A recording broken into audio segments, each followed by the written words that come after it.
क्या आपको भी आइल्स लिसनिंग में प्रॉब्लम हो रही है?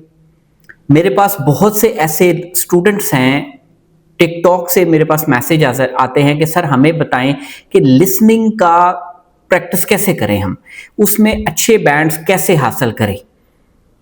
यहाँ पे मेरे पास रिसेंटली एक स्टूडेंट है जो कि ऑलरेडी आइल्स करके आई है और दोबारा आइल्स कर रही है क्योंकि शी नीड्स मोर बैंड्स। तो बहुत से लोग YouTube पे भी मेरे से सवाल पूछते हैं कि सर लिसनिंग की प्रैक्टिस का तरीका बनाए। मैंने इस पे बकायदा वीडियो भी बनाई है और मैंने तरीकाकार भी बताया है कि लिसनिंग में 8 साढ़े 8 बैंड कैसे लिया जा सकता है। Listening is the easiest module in IELTS where you can get 8.5 band. 8 का मतलब है कि you are touching 35 marks and 8.5 का मतलब है 37 marks. If you do Netflix, ये बिल्कुल भी इम्पॉसिबल नहीं है कि आप लिसनिंग में 8.5 बैंड ना ले सकें। अगर आप नेटफ्लिक्स नहीं करते, इंग्लिश मूवीज नहीं देखते, तब भी अगर आप उस फॉर्मूला पे प्रैक्टिस करें जो मैं आपको बताने जा रहा हूं, तो आपके 7 बैंड तो मस्ट होंगे। और 7 बैंड 7.5 बैंड लिसनिंग में आ जाए तो आपके बाकी बैंड्स बाकी बैंड्स कम भी हों थोड़े से, लेकिन आपका ओवरऑल बैंड जो है वो राइज हो जाता है। This is Kashif Shahzad and you are watching IELTS with Kashif from the platform of powerful education services Gujarat. Listening की प्रैक्टिस के लिए मैं आपको आज एक तरीकाकार दोबारा से क्लैरिटी के साथ क्लियरली मैं बताने लगा हूं कि how you can practice for listening, क्योंकि ये बहुत इजी मॉड्यूल है। इसमें 8 बैंड आप आराम से ले सकते हैं। आप असल में प्रैक्टिस नहीं ठीक कर रहे, आप पूरा टेस्ट करना शुरू कर देते हैं। आप कभी 3 सेक्शन इकट्ठे करने शुरू कर देते हैं और आपको ये पता नहीं चलता, आपको कोई फीडबैक देने वाला नहीं है, आपको कोई गाइड करने वाला नहीं है कि इसमें नंबर्स इंक्रीज क्यों नहीं हो रहे। अगर आप if you are stuck at 20, if you are stuck at 25, why you are not able to increase your IELTS band. तो उसमें मैं आपको गुजारिश करता चलूं कि आइल्स लिसनिंग का बड़ा सिंपल प्रोसीजर है। आपको फॉर्मेट का पता है, टोटल 4 सेक्शंस होते हैं उसमें, सेक्शन 1, सेक्शन 2, सेक्शन 3 और सेक्शन 4। सेक्शन 1 सबसे इजी सेक्शन है, इसमें टोटली फिलिंग द ब्लैंक्स होते हैं और आज तक फिलिंग द ब्लैंक्स ही हैं। थोड़े से ट्रिकी हो गए पिछले 1 साल से, थोड़ा सा उन्होंने डिफिकल्ट कर दिया। सेक्शन 1 में 10 क्वेश्चन है, सेक्शन 2 में अगेन 10 क्वेश्चंस हैं, उसमें 3, 4, 5 फिलिंग मल्टीपल चॉइस क्वेश्चंस हो सकते हैं, मैप हो सकता है 3, 4 क्वेश्चन, और उसके अलावा आपका टेबल वाला क्वेश्चन आता है। ठीक है, 10 question. Section 3 a bit trickier, पहले और दूसरे से ज्यादा मुश्किल होता है, तेज होता है। 2 बंदे डायलॉग करते हैं, आपने एक्सट्रैक्ट करनी होती है वहां से इंफॉर्मेशन, तो उसमें मल्टीपल चॉइस क्वेश्चन ज्यादा होते हैं, टेबल वाला भी आ सकता है।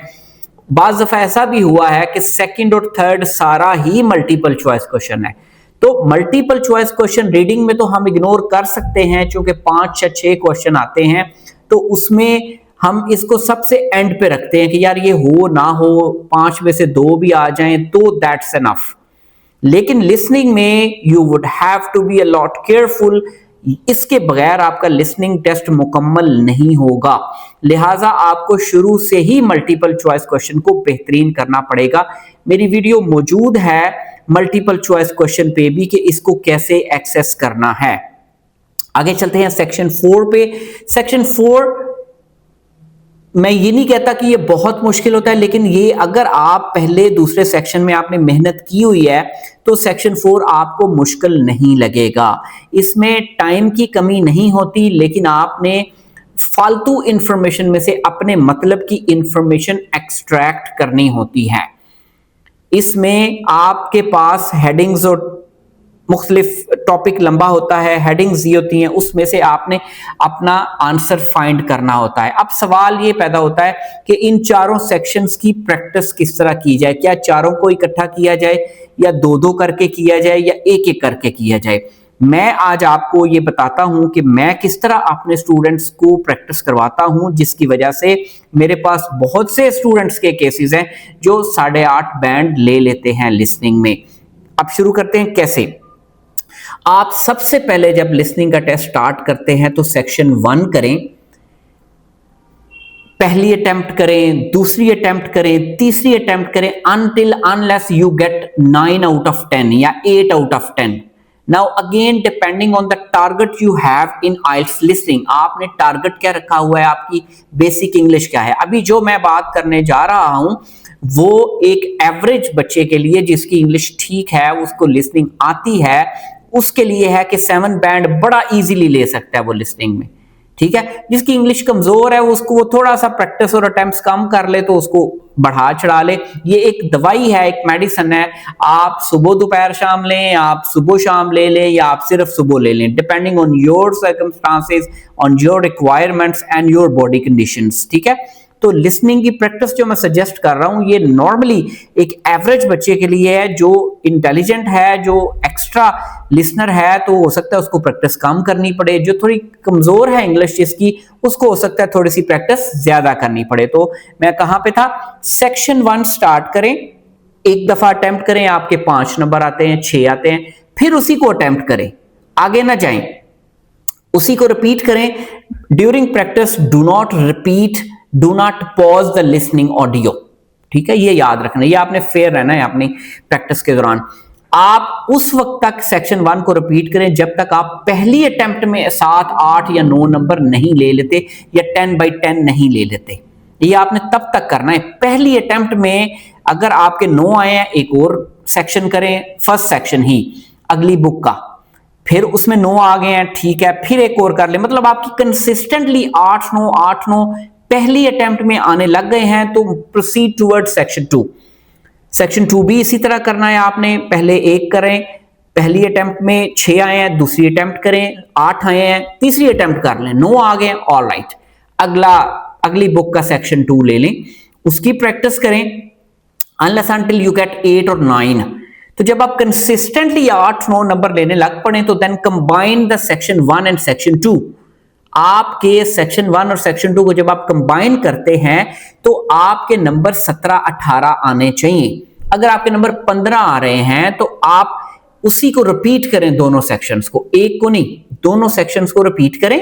15 से इंक्रीज होके 18 आ गए हैं तो गो टुवर्ड्स नेक्स्ट बुक, उनके पहले 2 सेक्शन ले लें जो आपने पहले नहीं किए हुए, उसको रिपीट करें अनलेस अनटिल यू गेट 16, 17, 18। अब आपके ये पहले 2 सेक्शन तैयार हो गए हैं। इसमें मैप आता है, मैप के लिए मैं अलहदा से एक एक्सरसाइज सजेस्ट करता हूं, मेरे पास लिंक है, मैं कोशिश करूंगा डिस्क्रिप्शन में आपके साथ शेयर कर दूं कि मैप के लिए वो लिंक यूट्यूब पे है। आप आइल्स लिसनिंग मैप टाइप करेंगे, आपको पूरी प्लेलिस्ट मिल जाएगी, आप उस पर प्रैक्टिस कर सकते हैं। आपके 2 सेक्शन रेडी हो गए। अब same procedures goes for section 3 and section 4। आपके सेक्शन 2 रेडी हो गए, आप सेक्शन 3 की प्रैक्टिस करें जिस तरह आपने सेक्शन 1 की थी, फिर सेक्शन 4 की प्रैक्टिस करें जिस तरह आपने सेक्शन 2 की थी। अब आपके दोनों के 7-8 आ रहे हैं ना। सेक्शन 3 में मैं एक्सेप्शन रखता हूं कि चलें 6-7 भी आ जाएं तो ऑल राइट, क्योंकि वो थोड़ा ट्रिकी होता है। फिर 3 और 4 को कंबाइन करें और उसमें आपके 15-16 आ रहे हैं तो ऑल राइट। पहले 2 सेक्शन में मैंने बेंचमार्क रखा था 17-18 आए, तीसरे चौथे के लिए आप बेंचमार्क रख लें 15-16 आ जाए। अगर ये भी आप अचीव कर लेंगे तो एंड पे जब आपने पूरा लिसनिंग का टेस्ट करना है तो फिर आप देखेंगे आपके ऑटोमेटिकली 30 से अबव चले जाएंगे बैंड्स, और यूं आपकी प्रैक्टिस एक प्रोडक्टिवली एक डायरेक्शनल लेवल पे एक ऐसी एफर्ट होगी कि आपको इसका फ्रूट नजर आएगा कि हाँ यार मैंने इतनी अच्छी प्रैक्टिस की है तो अब मेरे लिसनिंग में 33 नंबर्स आने लग पड़े हैं। याद रखें, again I have made a video on IELTS score chart कि 30 को टच करते हैं तो 7 बैंड है, 28, 9 पे 6.5 है, आप 30 से 32 के बीच में है तो इट्स 7 बैंड, आप 33 को टच करते हैं 33-4 पे तो इट्स 7.5 बैंड, 35 पे इट्स 8 बैंड्स। तो ये स्कोर चार्ट वाली वीडियो भी देखें और उसका मैं लिंक भी ऐड कर दूंगा वीडियो के दौरान। और ये अगर आप इस तरह प्रैक्टिस करेंगे तो ये मुमकिन नहीं है कि आपके 7 बैंड से ऊपर ना आए।